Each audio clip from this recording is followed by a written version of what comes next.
Scientific management theory, वैज्ञानिक प्रबंधन सिद्धांत। दोस्तों, कल मैंने आप सभी को बताया था कि ऑर्गेनाइजेशन, एडमिनिस्ट्रेशन और मैनेजमेंट यानी कि संगठन, प्रशासन और प्रबंधन में डिफरेंस क्या है। ठीक है।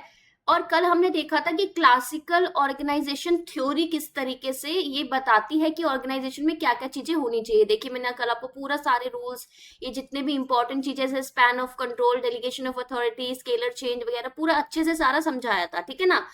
तो इससे हमें पता चला था कि यार ऑर्गेनाइजेशन में क्या चीजें इंपॉर्टेंट है, राइट। और आज हम देखेंगे कि जो हमारा मैनेजमेंट है, बाय द वे एक छोटा सा टेस्ट हो जाए। कल मैंने आपको डिफरेंस बताया था, तो ये बताइए कि ऑर्गेनाइजेशन और मैनेजमेंट में क्या डिफरेंस है। ठीक है। कि आज ये जो मैनेजमेंट है वो किस तरीके से होना चाहिए, ठीक है, किस तरीके से ये काम करना चाहिए। और ये जो थ्योरी है वो दिया है F.W. टेलर यानी कि फ्रेडरिक विंसलो टेलर ने। और एग्जाम पॉइंट ऑफ व्यू से ना बहुत ही ज्यादा इंपॉर्टेंट है, क्योंकि इसमें ना स्टेटमेंट बेस्ड क्वेश्चन आपको बहुत ज्यादा कंफ्यूज कर सकते हैं, स्टेटमेंट बेस्ड आ सकते हैं। स्पेशली जो उसके 14 प्रिंसिपल्स जो उन्होंने दे रखे हैं ना, 14 प्रिंसिपल्स आपके मैनेजमेंट के हैं, वो इंपॉर्टेंट है। ठीक है। तो चलिए स्टार्ट करते हैं। स्टार्ट करने से पहले मैं बता दूं कि इस चैनल डिस्कवर स्टडी में ऑलरेडी जितनी भी यूनिट्स है यूजीसी नेट से संबंधित, पॉलिटिकल साइंस से संबंधित, मैंने यूनिट वाइज आपको चीजें कवर करा रखी है। आप में से काफी लोगों से मैंने पूछा था कि आपको कौन सा जो यूनिट है वो पढ़ना है। बहुत सारे लोगों ने कंपैरेटिव पॉलिटिक्स यानी कि तुलनात्मक राजनीति और इंटरनेशनल रिलेशन यानी कि आपका अंतरराष्ट्रीय संबंध पे बात की थी, और पब्लिक एडमिनिस्ट्रेशन। तो कंपैरेटिव पॉलिटिक्स और इंटरनेशनल रिलेशन में ऑलरेडी करा चुकी हूँ। चैनल पे जाइए, प्लेलिस्ट सेक्शन में जाइए, वहां पे आपको सारी चीजें मिल जाएगी। और प्लेलिस्ट में ही एक प्लेलिस्ट है जिसमें 103 या 4 वीडियोस हैं, उसमें आपको कंप्लीट कोर्स मिल जाएगा। और इसके साथ साथ एमसीक्यूज, फैक्चुअल जो आपके वन लाइनर है वो भी सब कुछ करा रखे हैं। एग्जाम पूरा इसमें से आएगा एंड सब कुछ अवेलेबल है। साथ ही साथ ये जो पीडीएफ में इतना बना रही हूँ, उसमें लिख रही हूँ ना, ये मैं हमारी जो ऐप है डिस्कवर स्टडी वहां पे अपलोड कर दूंगी फ्री कंटेंट में। डोंट वरी, इसके लिए आपको पे नहीं करना है। तो ऐप जरूर डाउनलोड कर देना, ठीक है ना। वीकेंड में कर दूंगी मैं अपलोड। तो चलिए सबसे पहले बात करते हैं फ्रेडरिक विंसलो टेलर की। ठीक है, चलो इनसे भी पहले हम बात करते हैं इन दो पिक्चर्स की। देखिए, ये एक पिक्चर देख लीजिए आप, और ये एक पिक्चर देख लीजिए, और मुझे फटाफट से बताइए कि दोनों में आपको क्या डिफरेंस पता चल रहा है। कुछ अलग अलग सा लग रहा है। इस इधर भी आपका लग रहा है कि काम हो रहा है, कोई फैक्ट्री है, ठीक है, जहां पे काम हो रहा है। अब ये मत बोलना कि ये पुराने जमाने की फैक्ट्री है, ये नए जमाने का ये काम करने का तरीका है, ठीक है। इसके अलावा इसमें क्या डिफरेंस लग रहा है, एक तो इस वाले में और एक इस वाले में, ठीक है। दोनों में आप डिफरेंस मुझे बताइए, क्योंकि ये जो डिफरेंस है ना, यही आपको बताएगा कि ये थ्योरी है क्या।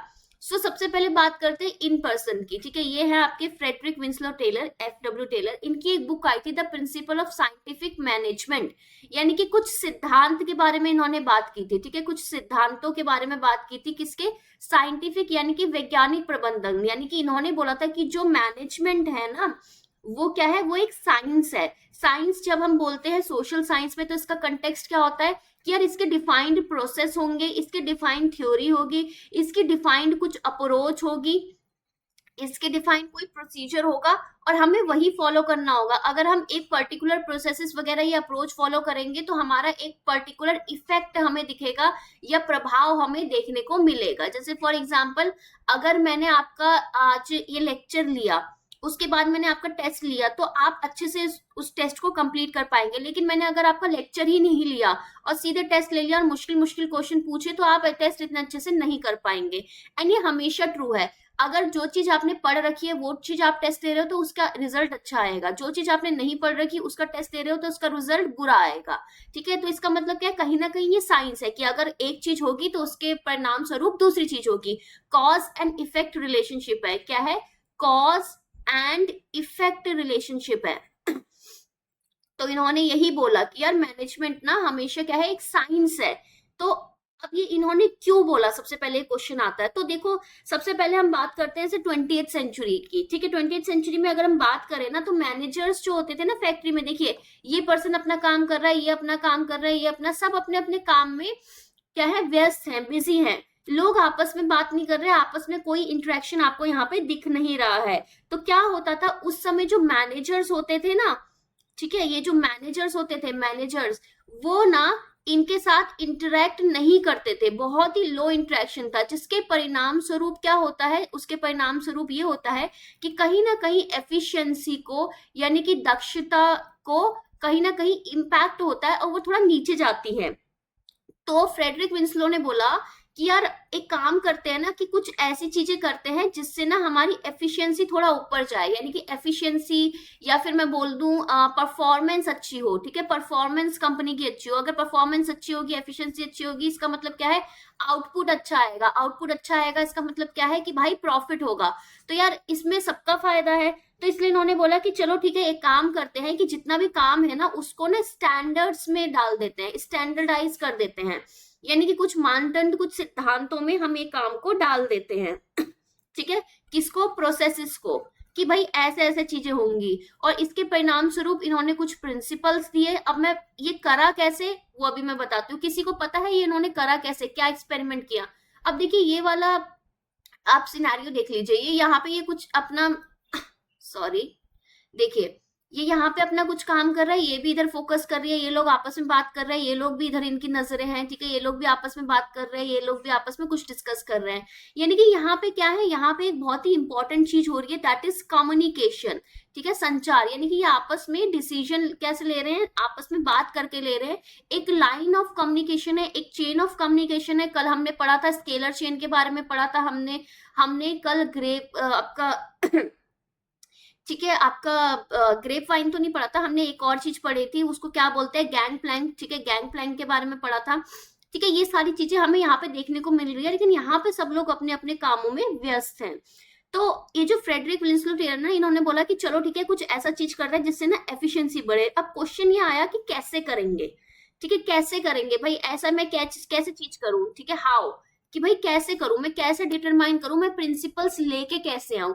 तो इन्होंने की एक स्टडी जिसको हमने बोला टाइम एंड मोशन स्टडीज। ठीक है, टाइम एंड मोशन स्टडीज इन्होंने करी है, ध्यान रखना।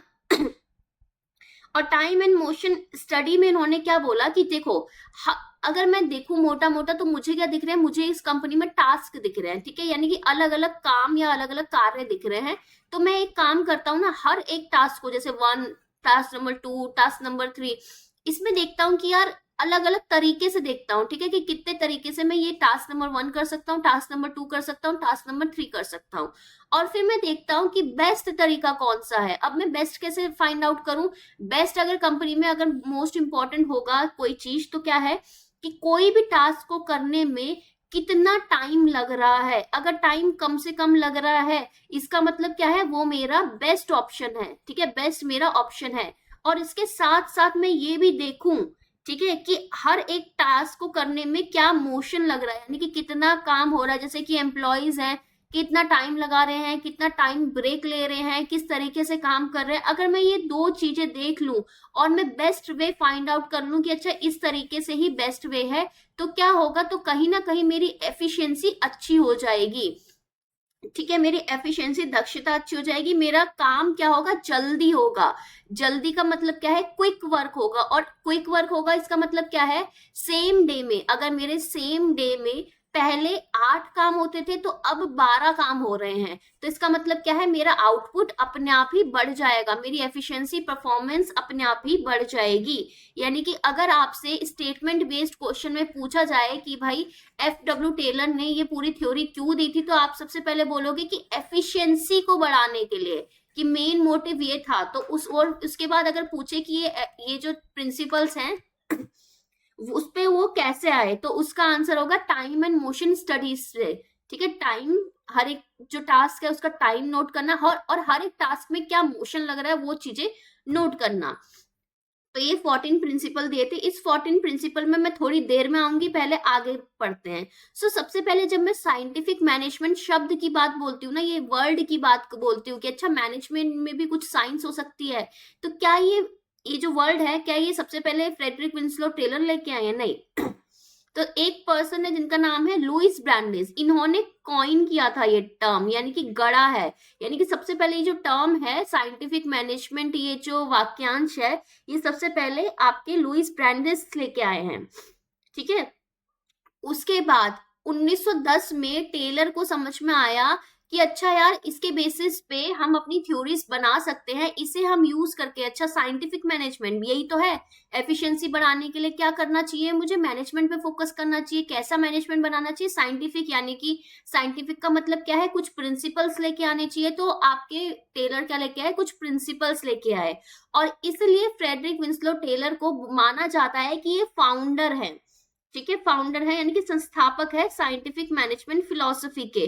क्योंकि लुइस बैंडिस ने सिर्फ शब्द को गढ़ा था, लेकिन उन्होंने थ्योरी या फिलॉसफी की बात नहीं की थी। तो जब मैं थ्योरी बोलूंगी या फिलॉसफी बोलूंगी, ऐसा क्वेश्चन आ जाएगा, तो आप टेलर लगाओगे उस समय, ठीक है। नेक्स्ट, इन्होंने कुछ बहुत सारे एक्सपेरिमेंट किए। पहले हम ये एक्सपेरिमेंट को तीनों को समझ लेते हैं, उसके बाद हम वो 14 प्रिंसिपल पे वापस जाएंगे, ठीक है। तो सबसे पहले अगर मैं बात करूं तो 1895 की बात है। एक ना चीज आई थी, that is peace rate system. मैं आपको समझा देती हूँ ये क्या है, ठीक है। पीस रेट सिस्टम, तो पीस रेट सिस्टम क्या होता है, जैसे कि फॉर एग्जांपल ये सारे आपने देखा होगा, सब लोग अपनी अपनी एक मशीन लेके बैठे हैं।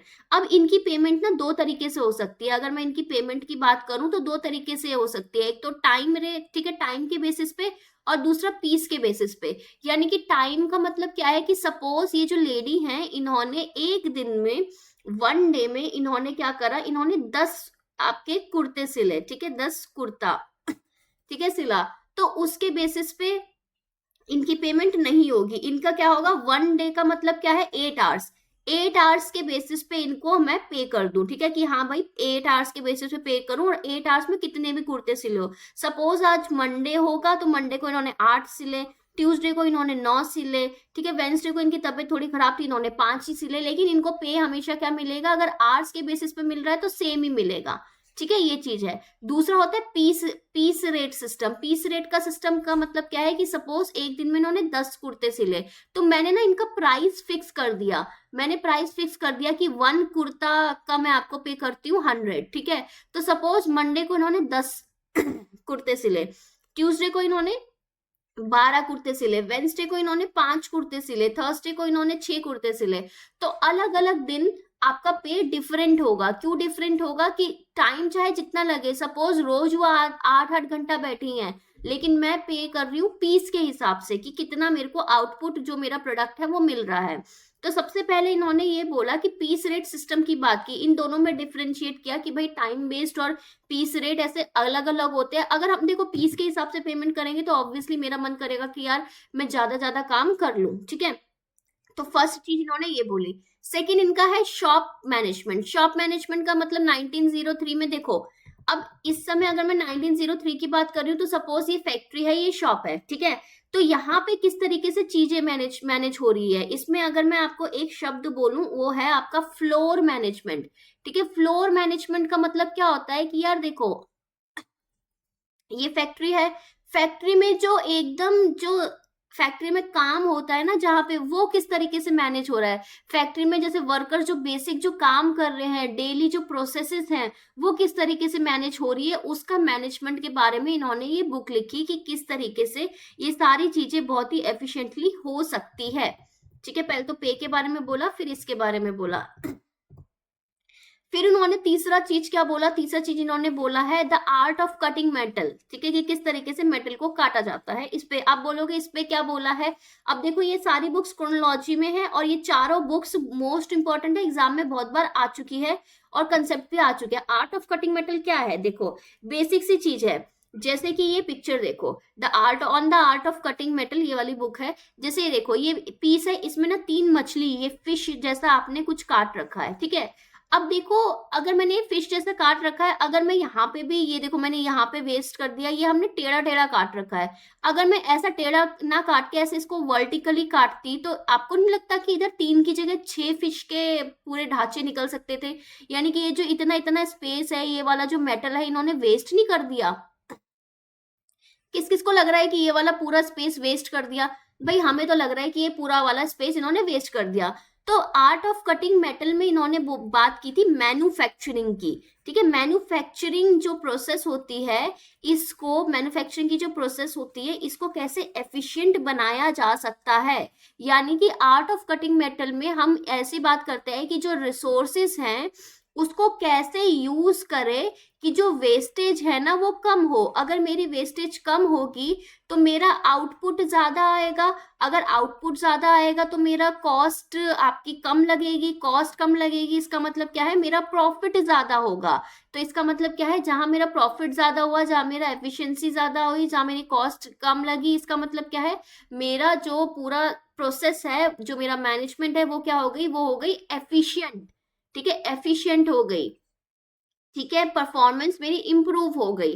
तो इस चीज पे इन्होंने बात की थी। ठीक है, ये तो पहले इन्होंने एग्जांपल दे दे के बात की थी कि भाई देखो आप एक किसी को सैलरी कैसे देते हैं, किसी फैक्ट्री में काम कैसे होता है, आपका मैन्युफैक्चरिंग कैसे होती है, ये अलग अलग पहले इन्होंने बुक्स निकाली।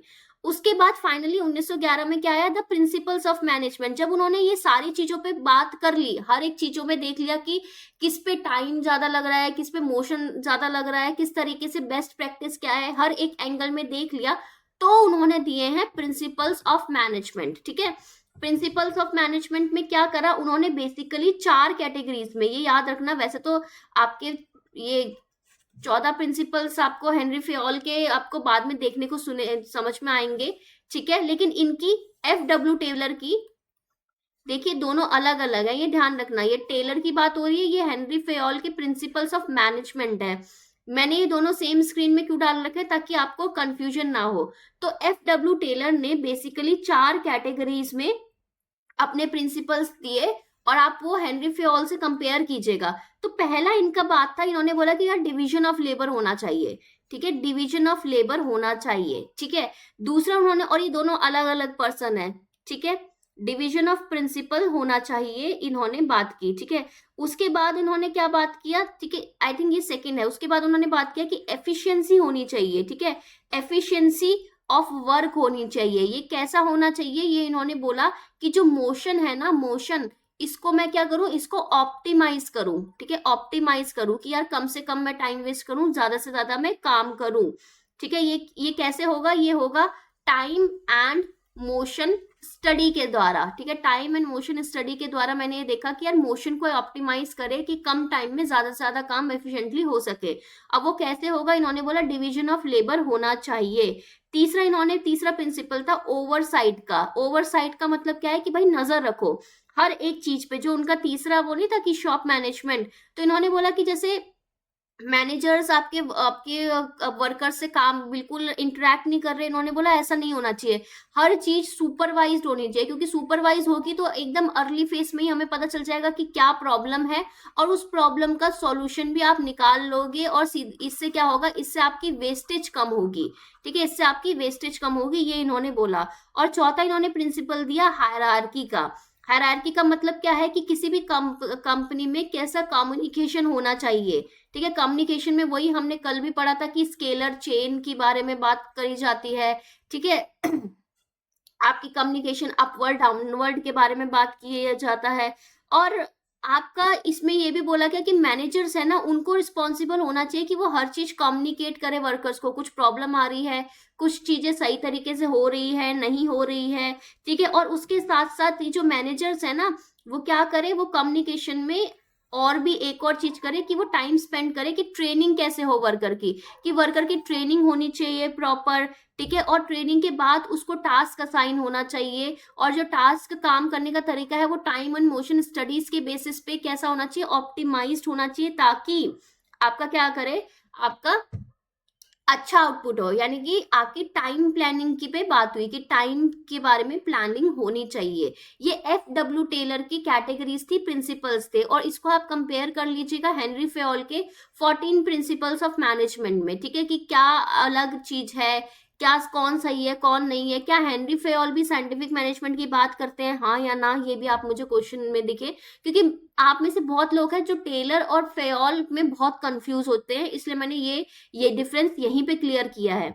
ठीक है, अब बात आते हैं आगे। देखो उसके बाद आया कि principle of scientific management, the creation of true science of work. इन्होंने किस पे फोकस किया कि जो वर्क है ना उसको ट्रू एक साइंटिफिक चीज बनाना, उसको ऐसी चीज बनाना कि भाई हाँ जिस हम प्रिडिक्ट कर सके, हम बता सके कि अच्छा अब ये होगा तो इसके परिणाम स्वरूप ये होगा, हमारा एक प्रिडिक्शन आ जाए। ठीक है, हमें ऐसा कुछ भी ऐसा ना हो कि हम बिल्कुल चांस के बेसिस पे सब चीज कर रहे हैं, रूल ऑफ थंब नहीं चल रहा, लेकिन एक मैक्सिमम एक एफिशिएंट वे के हिसाब से हम काम कर रहे हैं।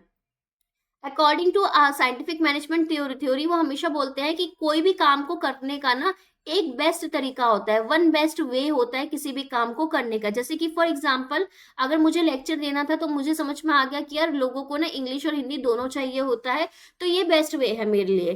ठीक है, उन्होंने बोला कि अगर मैं वो बेस्ट वे फाइंड कर लूं, इसको मैं ढूंढ लूं, ठीक है, फाइंड करना, मैं ये सिंबल बना रही हूँ लेंस का, ठीक है, तो वो गारंटी करेगा, तो ना पक्की बात है, तो गारंटी है कि प्रोडक्टिविटी आएगी ही आएगी, यानी कि उत्पादकता, यानी कि रिजल्ट पॉजिटिव आएगा ही आएगा। जैसे कि मैंने सोचा कि इंग्लिश हिंदी में अगर मैं करूं तो जिसको भी हिंदी में भी पढ़ना होगा वो भी बहुत अच्छे से समझ पाएगा, पक्का उसको समझ में आएगा, और इंग्लिश वाले को भी पक्का समझ में आएगा।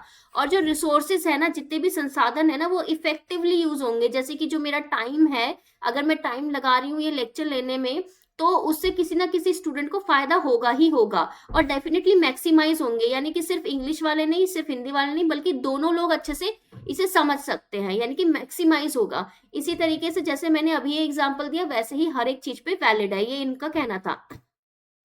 देयरफॉर ये क्या बोलते हैं कि मेन गोल क्या है कि आप क्या करो, आप ना साइंटिफिक प्रिंसिपल्स अप्लाई करो, साइंटिफिक मेथड अप्लाई करो। जैसे कि डिवीजन ऑफ वर्क, कि एक एक वर्कर को मैंने ट्रेनिंग दी, और ट्रेनिंग दे के उसको एक पर्टिकुलर स्किल सिखाया, उसको मैंने पर्टिकुलर वो टास्क दिया, तो उससे क्या हुआ, वो टास्क को बार बार करते रहा, तो उसको क्या हुआ, वो जल्दी करने लग गया, मेरा आउटपुट इंप्रूव हो गया। ठीक है, तो ये कैसे होगा, पहले ऑब्जर्व करो, ठीक है, पहले पहचानो कि भाई किस कौन से टास्क है क्या नहीं है, फिर उसकी एनालिसिस करो। ठीक है, पूरा एनालिसिस अगर आपने करा है तो उसके बाद आपको समझ में आएगा ना कि अच्छा यार मेरे को 3-4 मेथड समझ में आए हैं, तो मैं देखता हूँ, टेस्ट करके देखता हूँ। जैसे कि मैंने भी टेस्ट कर रहा था कि जैसे कि समझ लो 8 बजे क्लास ज्यादा बच्चे देख पाएंगे कि 8:30 देख पाएंगे, वीडियो के साथ देख पाएंगे, वीडियो के बिना देख पाएंगे। शॉर्ट्स में मैंने आपसे पहले पूछा कि कौन सी यूनिट आपको समझ में नहीं आ रही, पहले वो कराती हूँ, फिर बाद में दूसरी चीजें कराती हूँ। तो ये मैंने टेस्ट किया, मैंने 3-4 चीज हैं जो मैंने आपसे पूछी, फिर मैंने टेस्ट किया, फिर जो मुझे बेस्ट अप्रोच लगी, बेस्ट इफेक्टिव अप्रोच लगी कि ठीक है यार ये सर्टेन टास्क मैं इस तरीके से कर सकती हूँ, और इस तरीके से मैं यूजफुल स्किल आपके लिए दे सकती हूँ, और इतने अमाउंट ऑफ टाइम में कि डेली लेक्चर आएगा, आप ये क्या क्या चीजें कंप्लीट करेंगे, तो उस हिसाब से क्या होगा, साइंटिफिक मेथड के थ्रू सारे काम हो जाएंगे, इन्होंने बोला। इसका मतलब इनका एक बेसिक रूल ये था कि यार देखो जो काम है ना वो रूल ऑफ थंब नहीं है कि आए जो मन किया वो कर लिए, बल्कि एक साइंस ऑफ वर्क है कि भाई पूरा एक स्ट्रक्चर्ड तरीके से, कि ठीक है स्ट्रक्चर्ड तरीके से पर्टिकुलर प्रोसेसेस यूज करके, कि अच्छा यही प्रोसेस है, पर्टिकुलर मेथड यूज करके ही आपका काम होगा। जैसे फॉर एग्जाम्पल अगर हमने बोल रखा है कि पहले लेक्चर होगा, आराम से आप पुराना लेक्चर देखोगे, कमेंट करोगे अपने डाउट, फिर नेक्स्ट लेक्चर पे जाओगे, अदरवाइज समझ में नहीं आएगा, तो वही प्रोसेस पूरी फॉलो होगी। टेलर के हिसाब से जो मैनेजमेंट की जो ड्यूटी है, यानी कि जो मैनेजर्स की ड्यूटी है ना, उनका मोस्ट इंपॉर्टेंट काम क्या है कि सिलेक्शन करना। सिलेक्शन किस चीज का, कि भाई कौन से वर्कर को कौन सा ट्रेनिंग प्रोसीजर देना है, क्या सिखाना है, कौन सा टास्क देना है, वर्कर जो मेरा है उसका इंटेलेक्चुअल, बौद्धिक, साइकोलॉजिकल, मनोवैज्ञानिक और फिजिकल यानी कि शारीरिक विशेषताएं क्या है, उसके बेसिस पे, ये 3 बेसिस पे मैं उसको पोजीशन दूंगा, मैं उसको काम दूंगा, मैं उसको टास्क दूंगा, तब मुझे समझ में आएगा। अगर मैं बेस्ट टास्क मतलब जो उसके इंटेलेक्चुअल, साइकोलॉजिकल और फिजिकल कैरेक्टरिस्टिक्स से मैच करता होगा, ऐसा टास्क अगर मैं दूं उसको, तो मेरा क्या होगा, मेरा काम और अच्छा और एफिशिएंट होगा।